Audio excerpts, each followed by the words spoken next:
The bitter wind cut through Katherine Adams's tattered shawl like it was nothing more than spider silk, as she clutched her newborn son tightly to her chest, shielding him from the unforgiving December cold of 1873. The auction block beneath her bare feet felt like ice, her toes numb as the auctioneer called out to the crowd gathered in Council Bluffs, Iowa's town square. Next up, we have a young woman and her infant, healthy stock, good for housework and child rearing. Do I hear $50 to start? The auctioneer bellowed, his breath visible in the frigid air. Katherine shivered violently, tears freezing on her cheeks as she stared out at the sea of unfamiliar faces. Just 3 weeks earlier, she had been a mail-order bride, traveling west to marry a man who had promised her security and kindness. Instead, when she'd arrived at his homestead, she'd found a cruel drunkard who beat her senseless when she'd gone into labor 2 weeks ago. Her son's birth had been the final straw. Her husband had dragged her to town, claiming he hadn't paid for a squalling brat too, and had sold his rights to her to the highest bidder. The crowd murmured, some looking away uncomfortably, others eyeing her with calculating stares that made Katherine pull her baby closer despite the pain it caused her still healing body. Her milk had barely come in, and the baby, she'd named him James in her heart, though she'd never said it aloud, whimpered weakly against her chest. $50, called a fat man with a bushy mustache. She'll make a fine laundress for my hotel. 60, shouted another. Katherine closed her eyes. It didn't matter who bought her, no one wanted a woman with a newborn. She'd heard the whispers. The baby would likely be separated from her, sent to an orphanage or worse. $100. The deep voice cut through the babble of the crowd. Katherine's eyes flew open. At the back of the gathering stood a tall man in a worn sheepskin coat, a cowboy hat pulled low over his eyes. He stepped forward, and the crowd parted for him like water. $100, he repeated, his voice steady and clear. The auctioneer looked surprised. Do I hear 110? Silence fell over the square as the tall cowboy approached the auction block. His face came into view, weathered by sun and wind, with piercing blue eyes that assessed Katherine with an unreadable expression.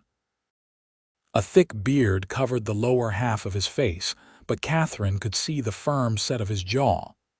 $100, the auctioneer declared, going once, going twice. Sold to Mr. Nathans, Ethan Nathans.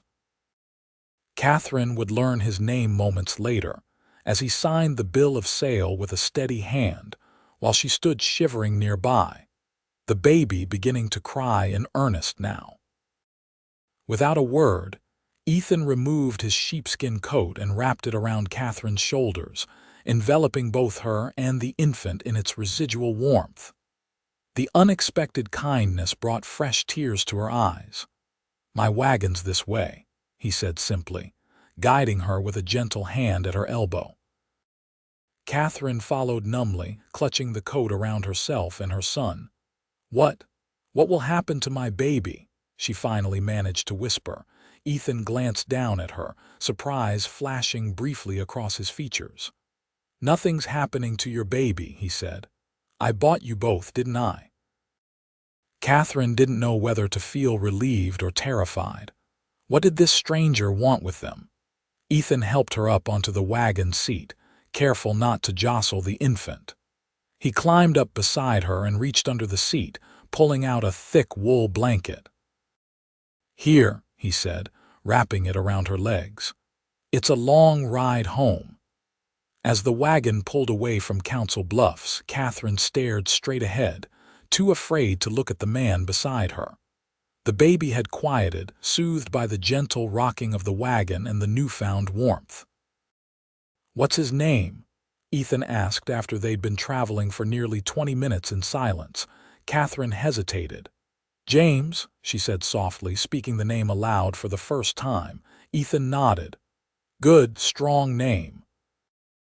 Another mile passed before Katherine worked up the courage to ask the question burning in her mind. "Why did you buy us, Mr. Nathans?" The cowboy's hands tightened on the reins. "Couldn't leave you there," he said simply. "Not in this weather, not with a baby. But what do you expect from me?" Katherine pressed, needing to know her fate. Ethan sighed, his breath clouding in the cold air. "Nothing you're thinking, Miss Adams. I have a ranch about 10 miles outside town. It needs looking after, cooking, cleaning. You'll have your own room, the baby too." He paused. "I'm not the kind of man who'd harm a woman or child if that's what's worrying you." Katherine wanted to believe him, but experience had taught her to be wary of men's promises. Still, she had no choice but to trust him for now.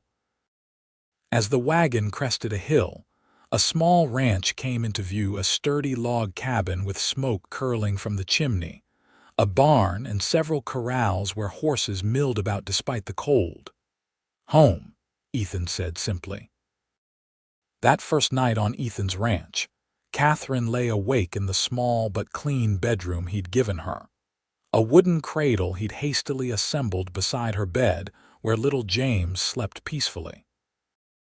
The crackling fire in the main room sent warmth through the cabin, and for the first time in months, Katherine wasn't cold. Morning came with the smell of coffee and bacon. Katherine emerged cautiously from her room, James cradled against her chest, to find Ethan cooking at the cast-iron stove. "Morning," he said with a nod. "Coffee's hot, food's almost ready." Katherine sat at the rough-hewn table, uncertain of her place. "I should be doing that," she said softly. "Cooking, I mean, that's what you bought me for." Ethan's shoulders stiffened slightly. "You just had a baby, Miss Adams. And from the looks of those bruises fading on your arms, you've been through hell. Rest today. Tomorrow's soon enough to figure out how things will work." Katherine touched the yellowing marks on her arms self-consciously. "Thank you," she whispered. Over the next few days, a routine began to form. Katherine cooked and kept the cabin tidy while Ethan worked with his horses. He was a horse trainer by trade. She learned breaking and gentling mustangs to sell to ranchers and the occasional cavalry unit. James thrived in the stable environment, gaining weight and strength with each passing day. Katherine found herself regaining her own strength as well, the fear that had been her constant companion beginning to recede. One evening, as January's chills settled over the land and snow fell silently outside, Ethan sat by the fire mending a bridle while Katherine sewed beside him, James asleep in his cradle nearby. "Why were you being sold?" Ethan asked suddenly, breaking the comfortable silence. Katherine's hands stilled. "I came west as a mail-order bride," she said quietly, "to marry a man named Frank Weldon in Council Bluffs. He wasn't what his letters promised." Ethan's jaw tightened. "Weldon, I know him, mean drunk," Katherine nodded. "When I arrived he was disappointed. Said I wasn't pretty enough, strong enough. Then I realized I was with child from before." She swallowed hard. "My first husband died of fever back east. I didn't know I was expecting when I answered Mr. Weldon's advertisement." Ethan's eyes softened with understanding. "And Weldon didn't want another man's child." "No," Katherine whispered. "He beat me terribly when I went into labor. After James was born, he dragged us to town and sold us to settle his gambling debts." The cowboy's hands clenched around the leather he was working. "Weldon always was a sorry excuse for a man," he muttered. "And you," Katherine dared to ask, "why are you alone out here? Why buy a woman and child at auction?" Ethan was silent so long that Katherine thought he wouldn't answer. Finally, he set the bridle aside. "I had a wife and daughter once," he said, his voice rough with old pain. "Lost them both to diphtheria 5 years ago. Been alone since." "I'm sorry," Katherine said softly. "When I saw you and the baby up on that block, shivering in the cold." He shook his head. "Couldn't just ride away." The firelight danced across his face, highlighting the kindness in his eyes that Katherine had come to trust over these past weeks. For the first time since her arrival, she felt something stir inside her, something other than fear or gratitude. Something warm and dangerous that she quickly tamped down. February arrived with a blizzard that kept them housebound for 3 days. Katherine discovered that Ethan was a surprisingly good storyteller, regaling her with tales of his youth in Missouri and his early days as a cowhand. In turn, she shared stories of her childhood in Pennsylvania, her brief first marriage, and her dreams of someday having a place to truly call home. By March, the snow began to melt, revealing the first hints of green beneath. Ethan spent long days gentling a particularly spirited Mustang mare, returning to the cabin each evening tired but satisfied with his progress. Katherine found herself watching for his return, James on her hip, her heart beating a little faster when she caught sight of him crossing the yard. It was during one such evening, as Katherine stood at the stove stirring a pot of stew, that Ethan came in from the barn with a small package wrapped in brown paper. "Got something for you in town yesterday," he said, somewhat awkwardly holding out the package. Katherine wiped her hands on her apron and took it, surprised. "What's this for?" Ethan shrugged. "Just thought you might like it." Inside was a small bottle of lavender water and a bar of fine milled soap. Katherine looked up at him, touched by the thoughtful gift. "Thank you," she said. "It's been so long since I had anything pretty." "You deserve pretty things," Ethan said quietly, then quickly busied himself with washing up for dinner, as if embarrassed by his own words. That night, after James was asleep and Ethan had gone to his room, Katherine bathed using the lavender soap, inhaling the familiar scent that reminded her of happier times. For the first time in months, she looked at her reflection in the small mirror above the wash basin and saw more than a frightened, worn-down woman. She saw someone who might, someday, be happy again. April brought warm breezes and wildflowers. Katherine took to walking with James in the meadow behind the cabin while Ethan worked with the horses. One afternoon, as she sat on a sun-warmed rock watching a butterfly dance around a patch of bluebonnets, she heard hoofbeats approaching.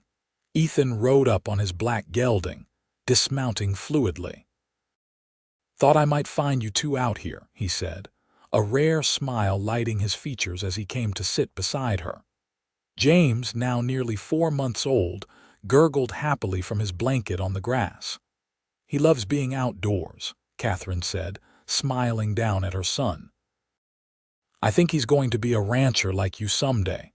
Something flickered in Ethan's eyes at her words, pleasure perhaps, or something deeper. "Katherine," he said suddenly, using her given name for the first time, "I've been thinking." She looked up at him, caught by the intensity of his gaze.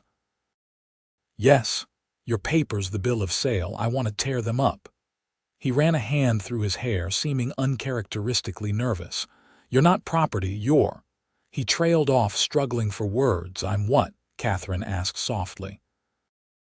"You're the woman who's brought life back to my home," he said finally. "You and James both. And I don't want you here because of some damn bill of sale. I want you to stay because you choose to." Katherine's heart pounded in her chest. "Are you saying I'm free to leave?" Ethan nodded, though the movement seemed to cost him. "If that's what you want, I can take you to the train station in Council Bluffs, give you money to start fresh somewhere." Katherine studied his face, the face that had become dear to her over these months. The face she searched for first thing each morning and last thing each night. "And if I choose to stay," hope flickered in Ethan's eyes, "then you stay as a free woman, not as my property." He spat the last word like it tasted foul. "Maybe someday as—" She prompted, hardly daring to breathe. "As my wife," he said quietly. "But only if and when you're ready, only if it's what you want to." Katherine reached out tentatively, placing her hand over his. "I think I'd like to stay," she whispered. "For now, and the rest, we'll see." The smile that broke across Ethan's face was like sunrise after the longest night. Gently, as if she might break, he raised her hand to his lips and pressed a kiss to her knuckles. That evening, as they sat on the porch watching the sunset paint the sky in shades of pink and gold, James sleeping peacefully in Katherine's arms, she felt a sense of peace wash over her. Not everything was certain. There were still nightmares, still fears to overcome, but for the first time since she'd boarded that train west, Katherine felt hope blooming in her heart. May brought James's first tooth, and the sale of 3 of Ethan's trained horses to a wealthy rancher from the next county. With the money, Ethan bought a proper crib for James, who had outgrown his cradle, and fabric for Katherine to make herself new dresses. As Katherine stood being measured for the dresses by the seamstress in town, she overheard whispers from other women. "That's her, the one Ethan Nathan's bought at auction. Living in sin, I'll wager. With a baby that ain't even his." Katherine's cheeks burned with shame, but she held her head high as she completed her purchases and made her way back to where Ethan waited with the wagon. As they drove home, however, the whispers echoed in her mind. "Something's troubling you," Ethan observed as they crested the hill that would bring their ranch into view. Katherine sighed. "People talk," she said simply. Ethan's hands tightened on the reins. "What did they say?" "Nothing that isn't true," Katherine replied sadly. "I am a woman you bought at auction. I am living in your home without the benefit of marriage. James isn't your son." Ethan pulled the wagon to a halt and turned to face her. "Katherine Adams," he said firmly, "you are a free woman who chooses to live on my ranch. As for the rest—" He took a deep breath. "I've been meaning to speak with you about that." Katherine's heart skipped a beat. "About what?" "About making it official, if you'll have me." He reached into his pocket and pulled out a small leather pouch.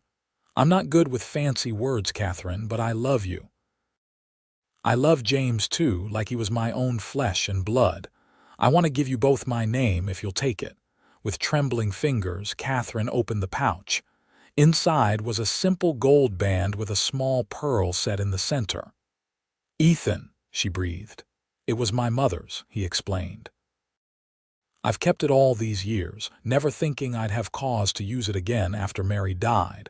But then you came into my life and—" Katherine slipped the ring onto her finger, tears blurring her vision. "Yes," she whispered. "Yes, I'll marry you, Ethan Nathan's." Ethan's smile was brighter than the summer sun overhead as he gathered her and James into his arms, right there on the wagon seat. They were married 2 weeks later by the circuit preacher who happened through Council Bluffs.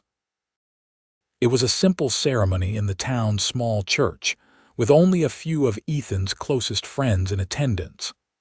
Katherine wore one of her new dresses, a soft blue calico that matched her eyes, with wildflowers in her hair. James, dressed in a new outfit sewn by Katherine's own hands, cooed happily in the arms of Ethan's oldest friend, Jacob Miller, who stood as witness. When the preacher pronounced them husband and wife, Ethan kissed her with such tenderness that Katherine felt tears spring to her eyes. "Mrs.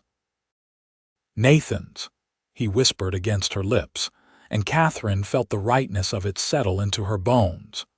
The wedding supper at the ranch was a joyful affair, with music and dancing and more food than Katherine had seen in one place since coming west. As the evening wore on, she found herself watching Ethan as he cradled James, showing the baby to each guest with unmistakable pride. "He's a changed man," Jacob's wife, Martha, said, coming to stand beside Katherine. "After Mary and little Sarah died, we thought we'd lost Ethan too.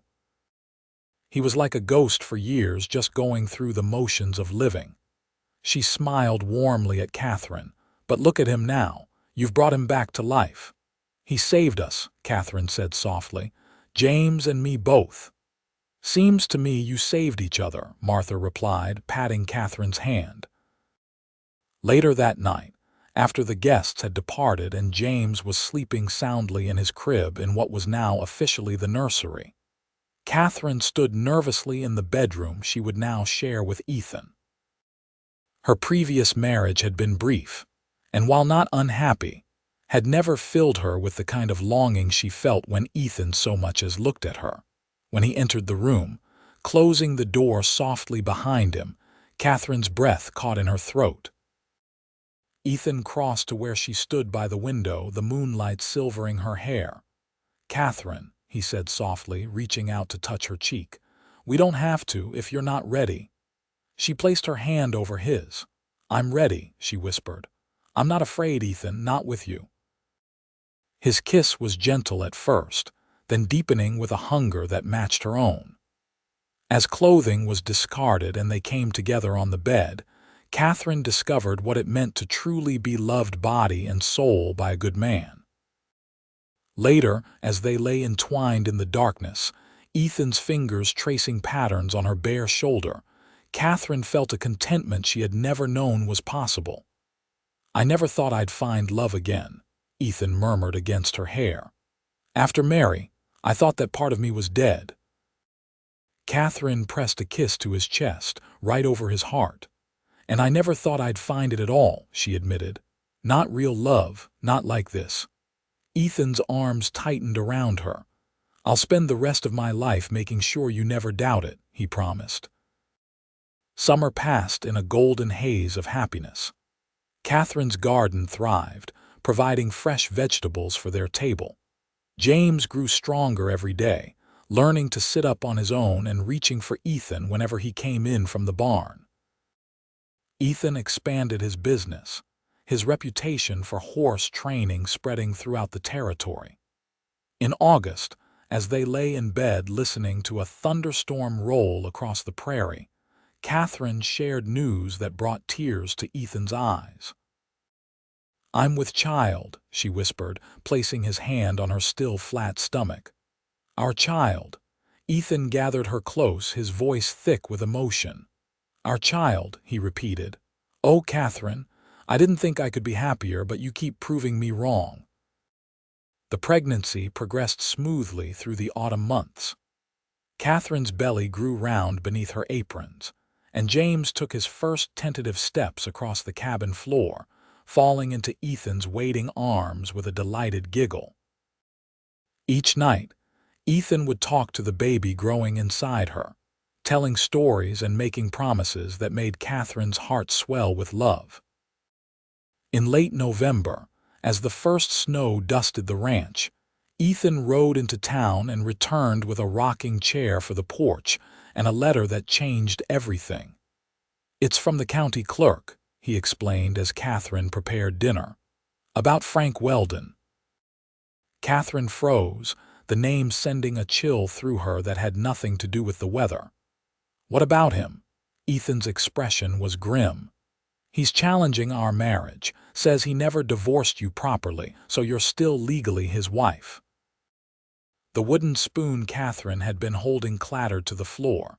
"No," she gasped, one hand going protectively to her swollen belly. "No, that can't be." "He's lying," Ethan assured her, crossing the room to take her in his arms. "He sold you, for God's sake, but we need to fight this legally. Jacob says his brother-in-law is a lawyer in Omaha. We'll go see him, get this straightened out." "Why now?" Catherine whispered, trembling against him. "It's been almost a year." Ethan's jaw tightened. "Word is he lost everything gambling, must have heard we're doing well." He placed a protective hand over hers on her belly. "Don't worry, I won't let him near you or our children."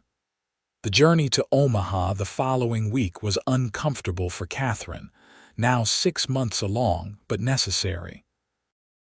The lawyer, a sharp-eyed man named Richard Cooper, listened to their story with growing outrage.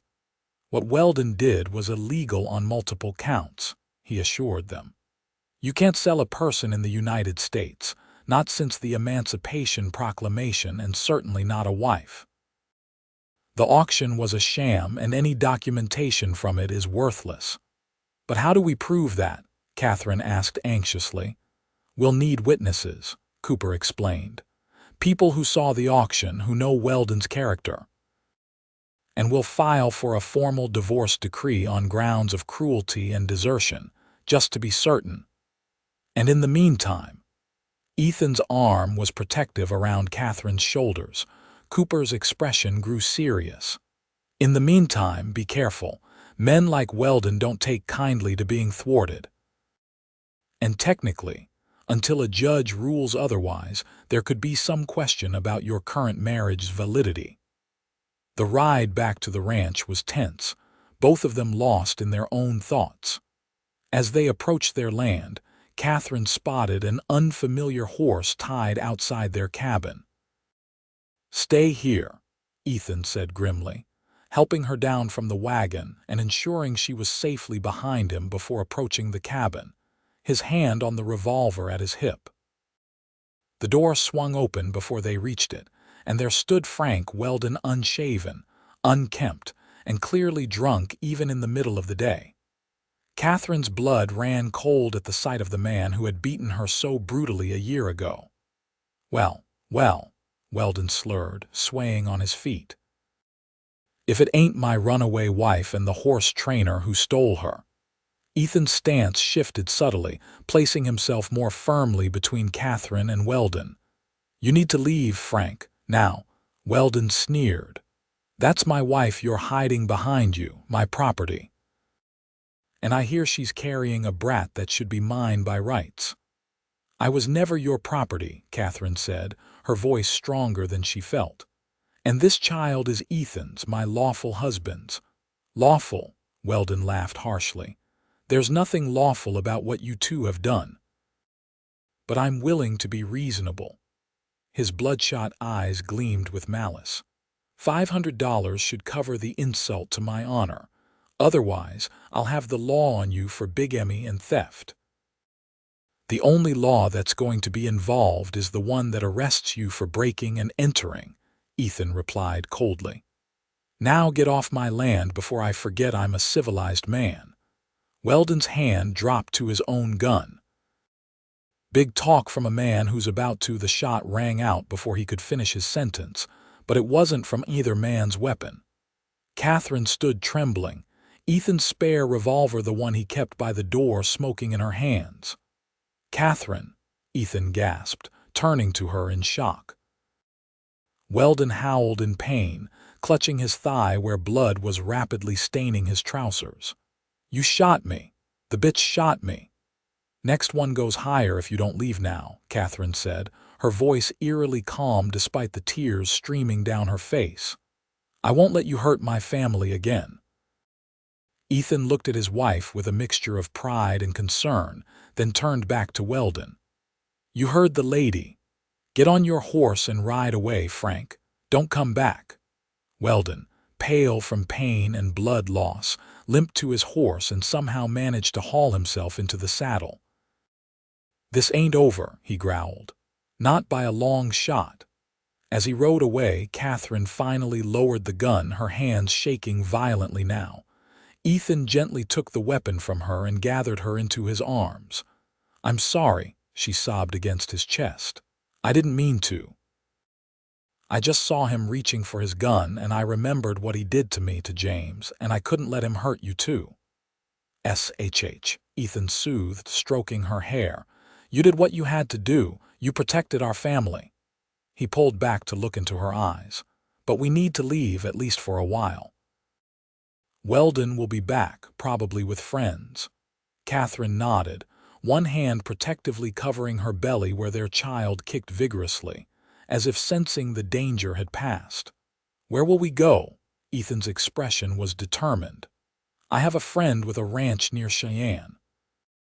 We'll go there until Cooper can get the legal matters sorted out. I'll hire men to look after the place while we're gone." That night, as they packed essentials for the journey, Katherine felt the baby moving restlessly within her.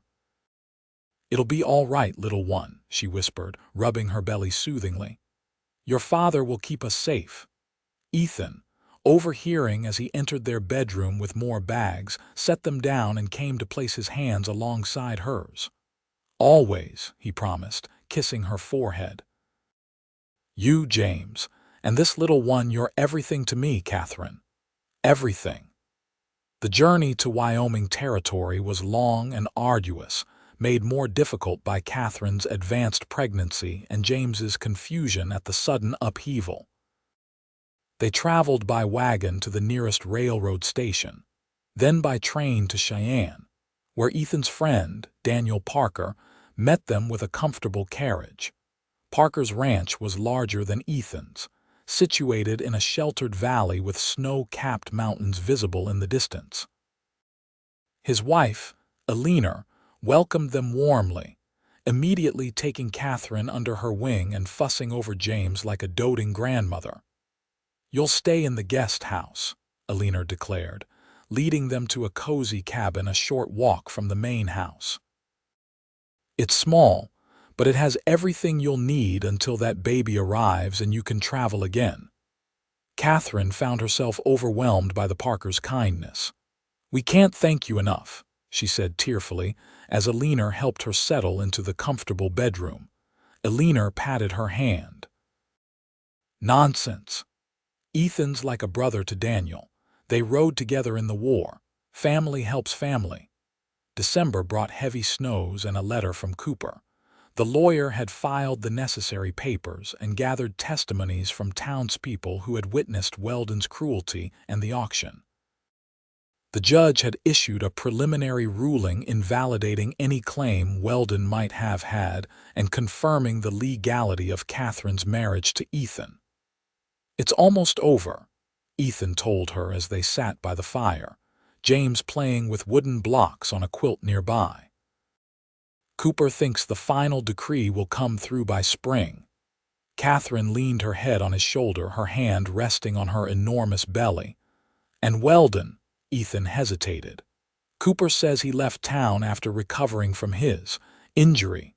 No one's seen him since November." "Do you think he's given up?" Katherine asked hopefully. Ethan sighed, wrapping an arm around her. "Men like Weldon don't give up easily, but they're also cowards at heart.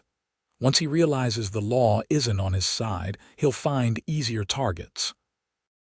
Katherine wasn't entirely convinced, but she chose to focus on the blessing of their current safety rather than worry about what might come.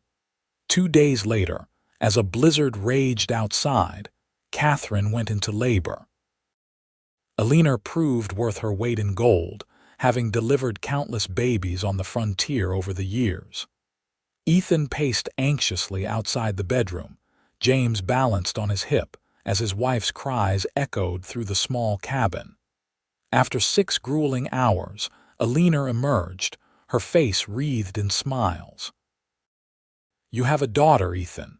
A beautiful, healthy little girl." Ethan entered the bedroom in awe, James still in his arms. Katherine lay exhausted but radiant among the pillows, a tiny bundle cradled against her chest. "Come meet your daughter," she whispered as Ethan approached. He sat carefully on the edge of the bed, settling James beside him. The little boy stared curiously at the red-faced infant. "Bah," he questioned, pointing. "That's right, James," Katherine smiled. "Baby sister." Ethan gently folded back the blanket to reveal a perfect little face, wisps of dark hair and eyes that, when they briefly blinked open, promised to be as blue as his own. "She's perfect," he breathed, a tear sliding unnoticed down his cheek. "What shall we call her?" Katherine stroked the baby's cheek with one finger. "I was thinking, Sarah, after your first daughter, if that's not too painful." Ethan looked at her with such love that Katherine felt it like a physical force. "Sarah," he repeated softly, testing the name. "Sarah Katherine Nathans."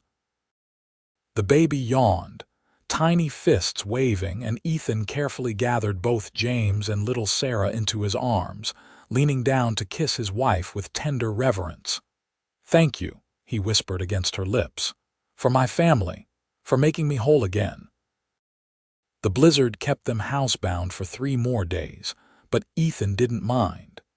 The cozy cabin became a haven of joy as they adjusted to life as a family of 4.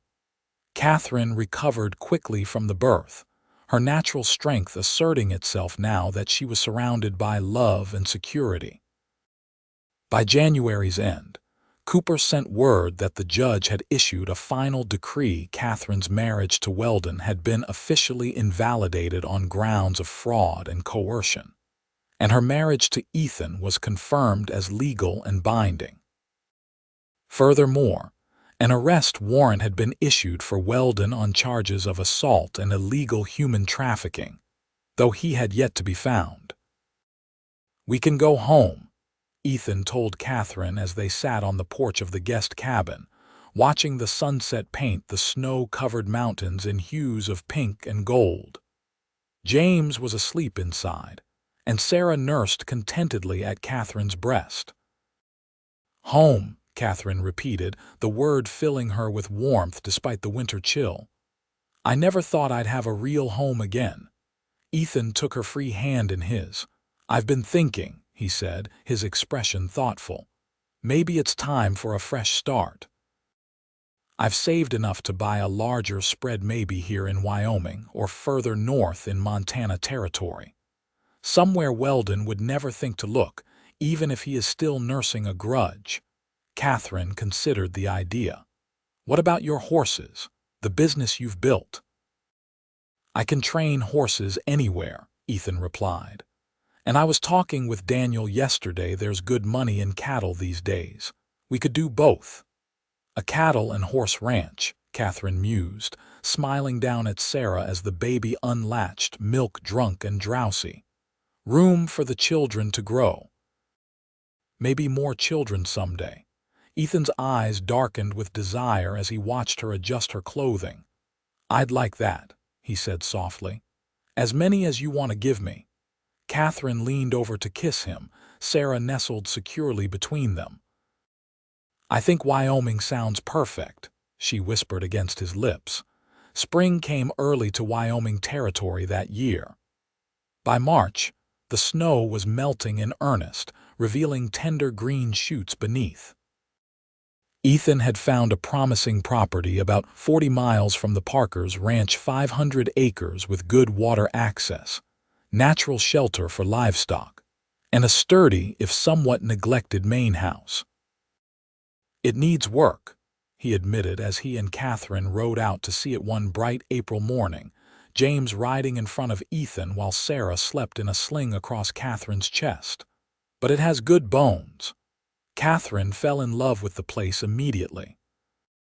The house sat on a gentle rise overlooking a creek lined with cottonwoods.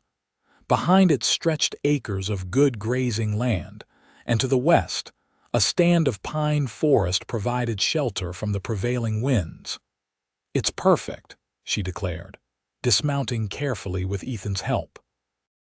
"I can already see where I'll put my garden. And look at that meadow, it'll be filled with wildflowers in another month." Ethan smiled, his heart full as he watched his wife's face light up with excitement. "Then it's settled. I'll make an offer this afternoon." By May, they were officially residents of Sweetwater Ranch, as Katherine had named their new home. Ethan hired men to help renovate the house and build proper corrals and a barn, while Katherine turned her attention to creating a warm and welcoming home inside.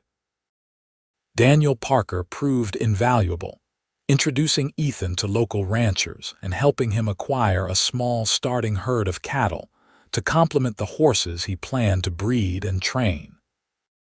Katherine, meanwhile, became fast friends with Alina and several other ranch wives in the area, establishing a support network that made frontier life less isolating. As summer bloomed across the land, so did the Nathans family. James grew into an active toddler with Ethan's determined nature and Katherine's gentle eyes. Sarah became a chubby, cheerful baby who charmed everyone she met. And Katherine and Ethan's love deepened with each passing day, weathered by challenges but stronger for having overcome them together.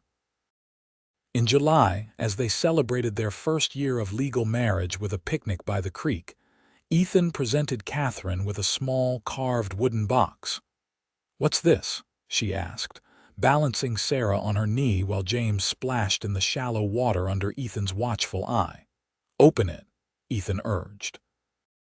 Inside, nestled on a bed of soft fabric, was a delicate silver locket. Katherine gasped as she opened it to find tiny portraits of James and Sarah inside. "It's beautiful," she whispered, tears springing to her eyes. Ethan fastened it around her neck, his fingers lingering on the soft skin there. "I wanted you to have something to remind you of how far we've come," he explained. "From that auction block in the cold to this our home, our family." Katherine touched the locket reverently, then leaned in to kiss him, pouring all her love into the gesture. "I don't need reminders," she murmured. "But I'll treasure it always, just as I treasure you." Later that evening, after the children were asleep, Katherine and Ethan sat on the porch swing he'd built that spring, watching fireflies dance in the gathering dusk. "I have news," Katherine said softly, taking his hand and placing it on her stomach. "We'll need to make room for one more by winter." Ethan's eyes widened, then crinkled with joy as he pulled her close. "Another baby, already?" Katherine laughed softly. "You sound surprised." "You've certainly been attentive enough to make it happen." He kissed her then, deeply and thoroughly, his hand still resting protectively over the new life growing within her. When they finally broke apart, both breathless, Ethan pressed his forehead to hers. "I love you, Katherine Nathans. More than I have words to say." "Show me," she whispered, standing and pulling him toward their bedroom. "Words are overrated anyway." As autumn painted the landscape in brilliant hues of red and gold, Sweetwater Ranch thrived. Ethan's reputation as a horse trainer spread throughout the territory, bringing clients willing to pay premium prices for his expertly gentled mounts. The cattle herd grew, and with it, their financial security. Katherine's garden produced a bountiful harvest, much of which she preserved for the coming winter. In November, as Katherine's belly swelled with their third child, a letter arrived from Richard Cooper. Frank Weldon had been apprehended in California and extradited to Iowa to face charges. He had been sentenced to 5 years in prison for his crimes. "It's truly over," Katherine said that night as they lay in bed, her head on Ethan's chest. "We don't have to look over our shoulders anymore." Ethan's arms tightened around her. "We're free," he agreed. "Free to live the life we've built together." December brought heavy snows and the birth of their son, William Ethan Nathans, a sturdy boy with a lusty cry and his father's cleft chin. As Katherine nursed the newborn before the crackling fire on Christmas Eve, James and Sarah played with wooden toys Ethan had carved for them, their childish laughter filling the warm house. Ethan watched his family, his heart so full it threatened to burst. Just 2 years earlier, he had been a lonely, bitter man, his heart frozen by grief. Now he was surrounded by love, by the family he had never dared hope for after losing Mary and his first Sarah. And Katherine, his brave, beautiful Katherine who had been sold with her newborn in the cold, only to bring warmth and light back into his life. He remembered that day with crystal clarity. The auction block, the bitter wind, the sight of her clutching her baby to her chest with dignity despite her circumstances. He had wrapped them both in his coat that day and taken them home, never imagining that in saving them, he was also saving himself. "What are you thinking about?" Katherine asked softly, catching his gaze. "The day we met," Ethan replied, coming to sit beside her. "How close I came to not stopping in Council Bluffs that day." Katherine smiled, leaning her head against his shoulder as baby William nursed contentedly. "I believe we were meant to find each other," she said. "That even in my darkest hour life was leading me to you." Ethan pressed a kiss to her temple, "And me to you." James tottered over, clutching the wooden horse Ethan had made him, "Papa," he said clearly, "play." Ethan lifted his eldest son onto his lap. "Of course, buddy." Sarah wasn't far behind, her dark curls bouncing as she crawled over to join them. "Mama," she crowed, pulling herself up using Katherine's skirts.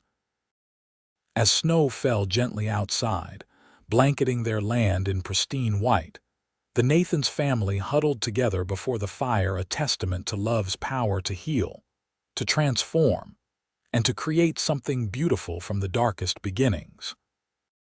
5 years later, 1879, the summer sun beat down on Sweetwater Ranch, now one of the most prosperous spreads in the county. The main house had been expanded to accommodate the growing family, with a wide veranda wrapping around 3 sides to catch the breeze on hot days like this one. Katherine stood on that veranda, her hand shading her eyes as she watched the approaching riders. At 31, she had blossomed into a confident, radiant woman, respected throughout the territory for her skill in medicinal herbs and midwifery, a talent she had discovered and nurtured over the years. "They're back," she called over her shoulder into the house. The thundering of small feet preceded the appearance of her children. James, now 7 and the spitting image of Ethan; Sarah, 5.5, with Katherine's delicate features but Ethan's determined blue eyes; William, almost 5, serious and thoughtful; and twins Emma and Eliza, just turned 2, identical in appearance but opposite in temperament. "Papa," the children chorused, crowding around Katherine on the porch. Ethan rode at the head of the small procession, his broad shoulders and straight back unmistakable even at a distance. Beside him rode his foreman, and behind them came a string of hands leading horses, the latest batch of Mustangs Ethan had captured for training.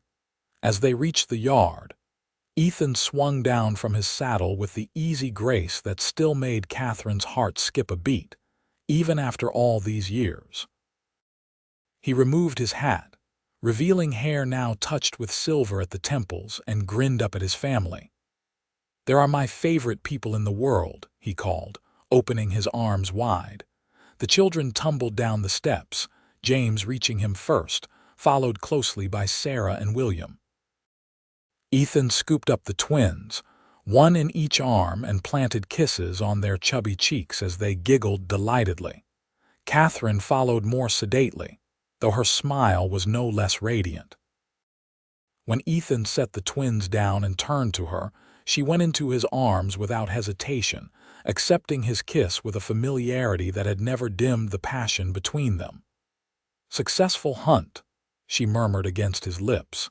Ethan nodded, his arms tight around her waist. 10 fine specimens. "That big black stallion I've been after for 2 seasons was leading them. He'll make a magnificent stud once he's gentled." "If he can be gentled," Katherine teased. "You've said yourself he's the wildest thing you've ever seen." Ethan's eyes twinkled. "I've tamed wild things before," he said softly, brushing a strand of hair from her face. "The most beautiful mare I ever gentled came to me on an auction block in Council Bluffs." Katherine laughed, swatting his arm playfully. "Comparing me to a horse, Mr. Nathans. That's not the way to win a lady's favor." "No." His voice dropped lower as he pulled her closer. "And what would win your favor, Mrs. Nathans?" "A bath for you, for starters," she replied primly, though her eyes danced with mischief. "You smell like trail dust and horses, and after my bath—" he murmured, his lips brushing her ear. Katherine felt heat rise to her cheeks despite their years together. "The children will be napping this afternoon," she whispered back. Ethan's grin widened. "I'll be the cleanest man in Wyoming territory." That evening, after a hearty supper and the nightly ritual of bedtime stories and tucking in, Katherine and Ethan sat on their favorite porch swing, watching the stars emerge above their land. Ethan's arm was warm around her shoulders, Katherine's head resting comfortably on his chest. "I got a letter from Cooper while you were gone," Katherine said after a comfortable silence. Frank Weldon died in prison last month. Consumption, apparently. Ethan's arm tightened slightly around her. How do you feel about that? Katherine considered the question. Relieved, mostly. I haven't feared him in years, but knowing he's gone. She sighed. It's like the final chapter of that old story is closed. Ethan nodded, pressing a kiss to her hair. He can never hurt you or James again. No, Katherine agreed. And it's been so long since I've thought of those days. Sometimes it feels like it happened to someone else, that frightened young woman on the auction block. I can barely remember her. I remember her, Ethan said softly.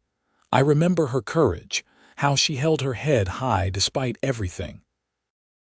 How she protected her baby even when she was freezing and terrified. Katherine smiled at his words. You saw something in me that day that I couldn't see in myself. I saw everything, Ethan replied simply. Everything I needed, everything I wanted, though I didn't fully realize it then. I just knew I couldn't leave you there.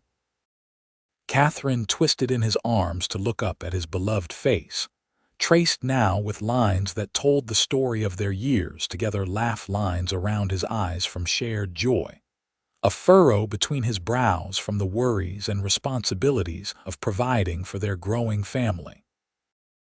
Do you ever regret it? She asked quietly. Taking on a woman with another man's child, all the trouble that followed. Ethan cupped her face in his calloused hands. Katherine Nathans, not for one single moment. James is as much my son as William. And every hardship we faced only made what we built together stronger. His eyes, still piercingly blue, held hers with unwavering certainty. You and our children are the best thing that ever happened to me. The only thing I regret is that I didn't find you sooner. Katherine kissed him then, pouring 7 years of love and gratitude into the gesture. When they finally parted, both breathless, she rested her forehead against his. I love you, Ethan Nathans, she whispered, for wrapping us in your coat that day, for bringing us home, for everything since. And I love you, he replied, for giving me a reason to live again, for our family, for our life. As night fell fully over Sweetwater Ranch, blanketing their land in peaceful darkness, Katherine nestled closer to the man who had saved her in every way a person could be saved. From that first act of kindness, a sheepskin coat wrapped around a shivering woman, and her newborn had grown a love that defied all odds, a family that filled their days with joy, and a life richer than either had dared to dream possible.